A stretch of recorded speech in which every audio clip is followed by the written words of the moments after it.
Merci Essir pour ton intervention aujourd'hui à la deuxième journée de MEDRH 2018. C'était un pur bonheur. Merci de l'invitation. Alors, j'ai quelques questions à te poser. Notre thème cette année, c'est l'impact des nouvelles technologies sur nos organisations et sur le management de demain.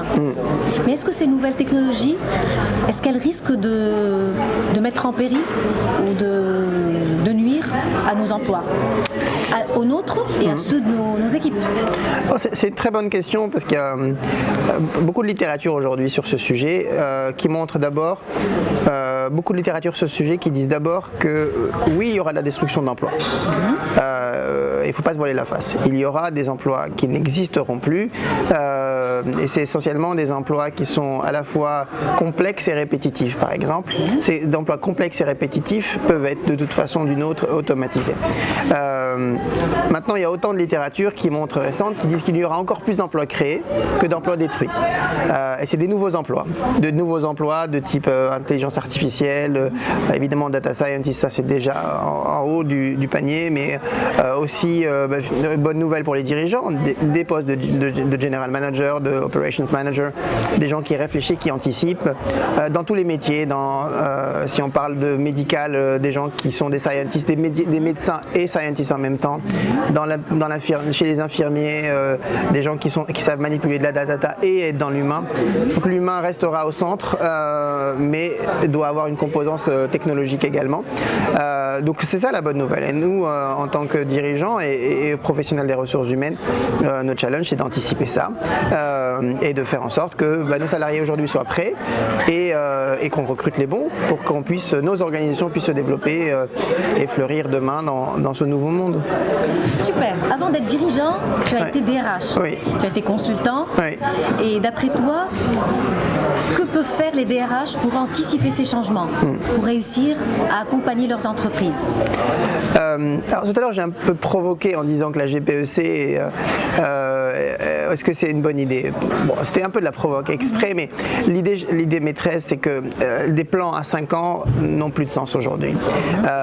Il faut encore plus gérer de manière prévisionnelle nos emplois et nos carrières parce que les DRH sont responsables des humains qui sont dans nos organisations et donc doivent anticiper les changements pour pas qu'ils soient brutaux. Et donc ça c'est la première mission. Et la deuxième mission évidemment c'est de comprendre la technologie, de se former eux-mêmes et d'être proche de ces jeunes millennials aujourd'hui qui sont en général déjà majoritaires dans nos organisations et qui par effet de vase communicant seront encore plus majoritaires demain. Donc en les comprenant, en leur donnant les clés, même parfois en poussant peut-être certains dirigeants à faire confiance à cette jeunesse, à les mettre en situation d'empowerment, les RH vont faire en sorte que les organisations se transforment plus vite, qu'elles soient plus agiles. Et finalement, si c'est peut-être ça la nouvelle GPEC, c'est de faire en sorte que les organisations soient agiles et qu'elles soient capables d'apprendre encore plus rapidement. Donc une GPEC adaptée et agile. Exactement. Exactement. GPEC agile, adaptée et centrée sur les populations jeunes, en les faisant entrer en s'adaptant à leurs mécanismes, mais aussi en leur donnant les clés pour qu'ils puissent innover et agir rapidement. Et c'est comme ça que tu gères tes un peu plus de 40 collaborateurs? C'est ce que j'essaye en tout cas de faire. Dans tous les cas. C'est le début, donc le challenge c'est comment tenir ça dans la durée. Pour l'instant c'est vrai qu'on est, alhamdoulilah, je croise les doigts, on est plutôt bien, on a un espace de travail qui a été conçu autour de ça.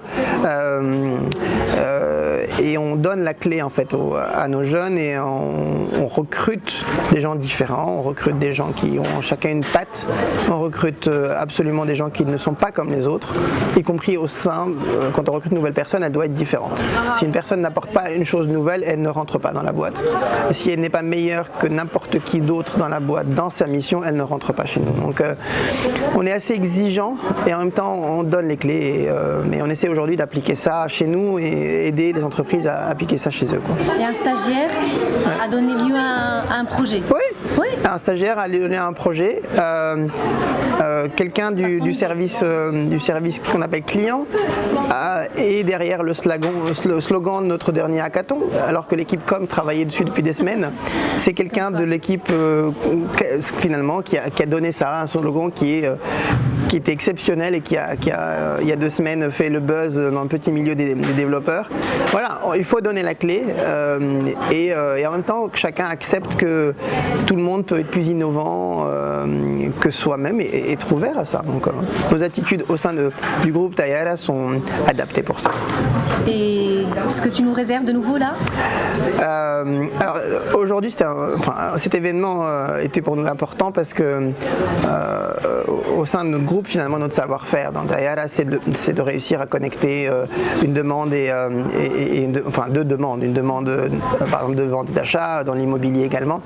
Et donc nous avons souhaité apporter notre contribution au marché de l'emploi tunisien et on a lancé maintenant un nouveau site qui s'appelle talent.tn qui se veut beaucoup plus qu'un job board classique.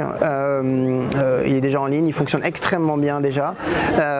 Mais au-delà du job board qui fonctionne, nous avons voulu faire un travail de recherche sur ce que c'est qu'une marque employeur, donc aider les entreprises sur ces dimensions-là pour attirer plus et en même temps dans la partie vraiment aller chercher ceux qui ne candidatent pas parce que on pense aujourd'hui que les meilleurs candidats ne candidatent plus justement. Les meilleurs candidats, il faut aller les chercher.